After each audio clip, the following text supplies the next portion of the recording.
గౌరవనీయులు మన ప్రీతమ ముఖ్యమంత్రి శ్రీ రేవంత్ రెడ్డి గారికి, అలాగే మంత్రివర్యులు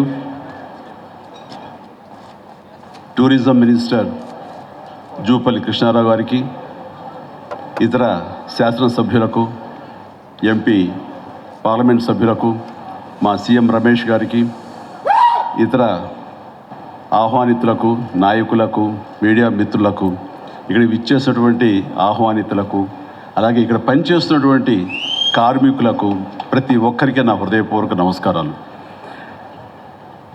ఈ ప్లేసు మీ అందరికంటే నాకు ముందు తెలుసు.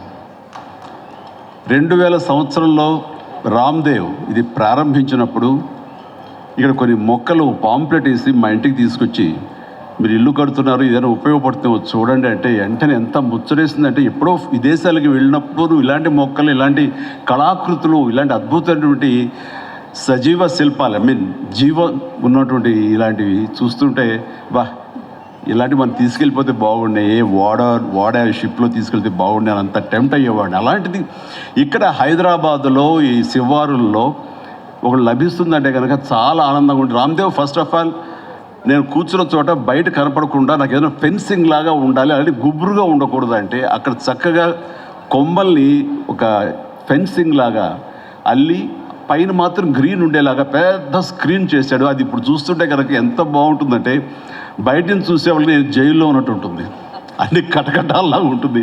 అది అద్భుతమైన కళాఖండగా నేను ఫీల్ అవుతుంటాను. అట్లాగే చాలా అద్భుతమైన చెట్లు కొన్ని మా ఇంట్లోనే పెట్టుకున్నాను. ఇవి ఎప్పుడో 2002లో 2003లోనో మా ఇంట్లో పెట్టుకున్నాను. అప్పటి నుంచి నాకు అంత ప్యాషన్.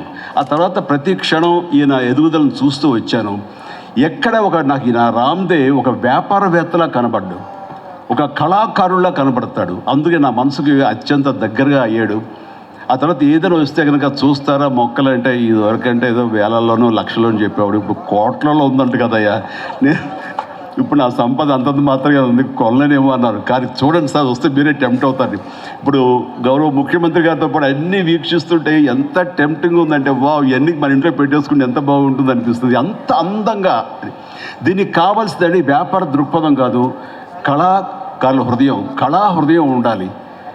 నా మటుకు నేను అతని ఒక కళాకారుడుగాను, ఒక ఆర్టిస్ట్గా చూస్తాను. నేను అంత తపన లేకపోతే, అంత ఇష్టం లేకపోతే సుదీర్ఘకాలం 24-25 ఇయర్స్ పాటు దీని మీద ఎక్స్పెరిమెంట్ చేస్తూ, ఎన్నో చోట్ల రీసెర్చ్ చేస్తూ, ఎక్కడెక్కడ ఏమేమి మొక్కలు దొరుకుతాయి, ఎక్కడెక్కడ ఈ శిలాకృతులు దొరుకుతాయి, ఆ శిలలు ఇక్కడ ఎలా తీసుకురావాలి అని దాని మీద అది దుర్భేద్యం అనుకోకుండా ఇది సాధ్యమే, ఇది మన ప్రాంతం వాళ్ళకి, మన హైదరాబాదుకి, మన స్టేట్కి అందం తీసుకొచ్చేది, మన దేశంలోనే గొప్పగా చెప్పినటువంటి గొప్ప పార్క్ అవుతుందని ఆయన మనసులో మెదిలిన ఆలోచన, ఆయన పడ్డ కష్టం, తీసుకున్న శ్రమ ఈ రోజున ఇక్కడ అద్భుతమైన కళాఖండంగా ఇన్ని ఎకరాల్లో చోటు చేసుకుందంటే కనుక నా భూతో నా భవిష్యత్తు.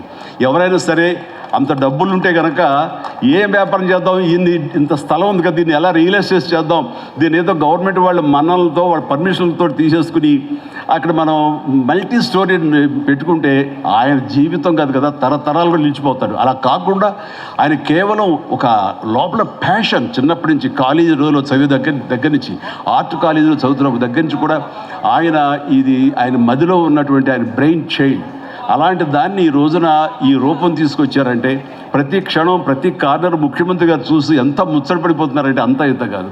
ఎలా చేశారు, ఇది ఎలాగ వచ్చింది, అది ఎలా వచ్చింది అని అడుగుతున్నారు. నేను కొన్ని అడుగుతున్నాను. అడిగి ఇది షూటింగ్స్కి ఇస్తారా రామ్దేవ్ అని అడిగితే, ఇస్తానండి, కానీ ఫస్ట్ షూటింగ్ మీదైతేనే అన్నాడు.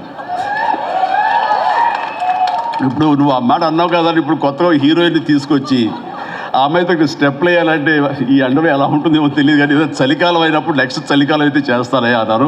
ఈలోగా వర్షాలు పడి ఇవన్నీ ఇంకొంచెం పచ్చగా ఉంటాయండి. 1 or 2 ఇయర్స్ లోపల ఇది అద్భుతంగా ఉంటుంది, కంటికి కనువింపుగా ఉంటుంది చెప్పేసి ఆయన చెప్తుంటే కనుక ఐ కుడ్ ఇమాజిన్. అట్లాగే ఇక్కడ వెడ్డింగ్ ప్లాన్ చేసుకోవచ్చు, వెడ్డింగ్స్ కానీ ఇతర రిసెప్షన్స్ కానివ్వండి, పలు ఈవెంట్స్, అలాగే ఐస్కి సంబంధించినటువంటి ఆ స్కేటింగ్ సంబంధించిన చేయాలని ఇలా ఎన్నెన్నో ప్లాన్స్ ఉన్నాయండి. అవన్నీ కూడా చేయగలడు, ఆ సామర్థ్యం ఉంది. అలాగే ప్రభుత్వం కూడా ఖచ్చితంగా సపోర్ట్ చేస్తారు, అందుకు సమాయుత్తమై ఉన్నారు ఆయన. అందుకనే ఎంతో బిజీగా ఉన్నారు సీఎం గారు. వాళ్ళు చూస్తే కనుక మనుషులు ఇంటి చుట్టూ ఉన్నారు. అవన్నీ అన్నీ పక్కకు పెట్టి ప్రోగ్రామ్స్ అన్ని పక్కకు పెట్టి నిన్నటిదాకా ఆయన ఎలక్షన్ క్యాంపెయిన్ ఎక్కడో చేసి వేరే రాష్ట్రాల్లో వచ్చి రామ్దేవ్ మీద ఈ ప్లేస్ మీద ఎంతో ప్రేమ లేకపోతే ఇలాంటి దాన్ని మనం ఎంకరేజ్ చేయాలి అని ఆయన ఉద్దేశం లేకపోతే ఇంత ఓపికగా ఈ ఎండ్లో ఆయన వచ్చేవారు కాదు. ఫస్ట్ ఆఫ్ ఆల్ ఆయన ఇక్కడికి వచ్చి దీన్ని ఎంకరేజ్ చేస్తున్నందుకు వారికి మనస్ఫూర్తిగా అభినందనలు తెలియజేస్తున్నాను ముఖ్యమంత్రి గారికి. ఎందుకంటే అలాంటి వాళ్ళు అనుకుంటేనే, వాళ్ళ కళ్ళలో పడితేనే, వాళ్ళు ఇంప్రెస్ అయితేనే దీనివల్ల ఎంతోమందికి ఉపాధి కలుగుతుంది, ఇది ఎంతోమందికి కనువిందు కలుగుతుంది. మరి ఎంతోమంది ఈ ప్లేస్ని వాళ్ళ ఈవెంట్స్కి ఉపయోగించుకుంటారు. తద్వారా టూరిజం పెరుగుతున్న ఉద్దేశంతో కూడా మన జూపల్లి కృష్ణారావు గారు దీన్ని ఎంకరేజ్ చేయడం కోసం సమాయత్తమై ఉన్నారు. అలా ప్రభుత్వ సహకారాలు దీనికి మెండుగా ఉంటాయని ఆశాభావం వ్యక్తం చేస్తూ, మీరు ఏదైతే కనుక ఊహించారో రామ్దేవ్ అది త్వరలో ఖచ్చితంగా అవుతుంది. ఇవి అద్భుతమైనటువంటి ఒక ల్యాండ్ మార్క్ అవుతుంది, ఒక కళాకృతి అవుతుంది. అది రాష్ట్రానికి వన్ని తీసుకొస్తుంది, హైదరాబాద్కి తలమానికంగా ఉంటుంది. ఒక హైదరాబాద్ ఒక ఇల్లు అనుకుంటే ఇంట్లో ఒక అద్భుతమైన పెయింటింగ్ పెట్టుకుంటే ఎంత బాగుంటుందో ఆ పెయింటింగ్ ఈ రోజున ఈ ఎక్స్పీరియన్స్తో నేను చెప్తున్నాను, this will be a beautiful piece of art. అందుకని మరొకసారి వారికి నా హృదయపూర్వక ధన్యవాదాలు, అభినందనలు తెలియజేస్తూ ఈ అవకాశం వచ్చినందుకు అండ్ సీఎం గారితో నేను ఈరోజు ఈ ప్రోగ్రాంలో పాల్గొన్నందుకు నా సంతోషాన్ని తెలియజేస్తూ all the very best, God bless.